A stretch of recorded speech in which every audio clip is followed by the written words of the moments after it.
Hello there, my name's Card.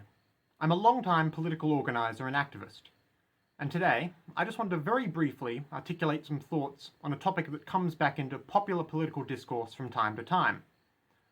The last few years, all over the world, there have been protests for all sorts of causes that essentially involve a group of people standing together across a road or a motorway, intending to block access for motorists to the end of publicising whatever cause they're protesting about.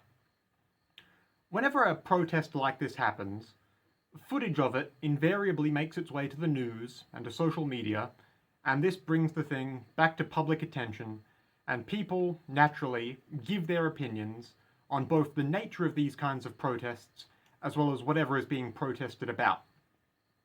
But there is a sentiment that pops up among commentators far too readily whenever roadblock protests come back into the public eye.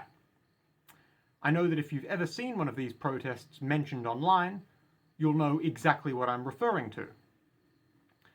People can be far too eager to condone and encourage any motorist who might see one of these protests to drive into and through the crowd with absolutely no regard for human life. That is, unequivocally, the wrong sentiment to hold. It doesn't matter how much the minor inconvenience of a public road being blocked for a few minutes is to you, you shouldn't be eager to start maiming and potentially killing people because of it. To even suggest doing that, even in an online blowhard posturing sort of way, is completely unhinged.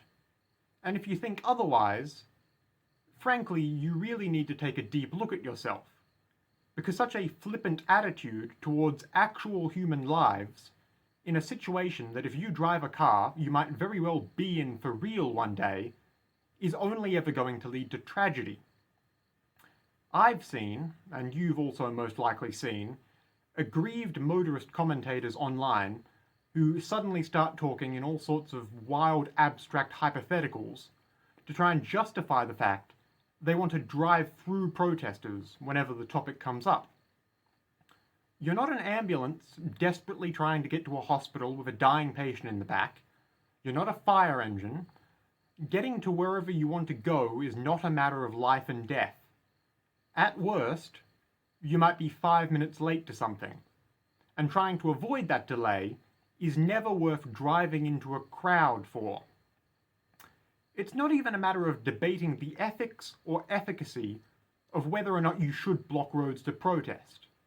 Yeah, we get that they're annoying, but you still shouldn't be okay with killing protesters.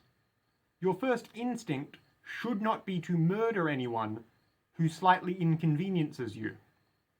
Blocking the road is a dumb way to protest. I would not encourage it. You still shouldn't drive over people with a car. These sorts of protesters often don't get official approval to do their protest. You're right that it's an illegal protest then. You know what else is illegal? Running people over with a car. A handful of skinny hippies on the road is not a threat to your life. You cannot murder someone for blocking a road. If you think otherwise, you are being psychotic. If you come across a roadblock protest, the correct course of action is to stay put and not hit people with your car. Even if you disagree with them politically, even if they're chanting or being loud, even if they're in the street illegally, even if you honk your horn really long and loud first, even if you really want to get to work on time. And if you ever see someone online or elsewhere who says otherwise, let them know in no uncertain terms that wanting to drive through a crowd of people is deranged. Because the people who say stuff like that do most likely drive a car, and someone's life may very well be needlessly lost because the reactionary impulse to willfully harm people was never so much as frankly confronted by anyone. That's all I had to say today. Please just keep it in mind, and don't let people who eagerly pine for the day they get to drive over a crowd get away with not ever having their veiled murder fantasies go unchecked. Goodbye for now, and stay safe out there.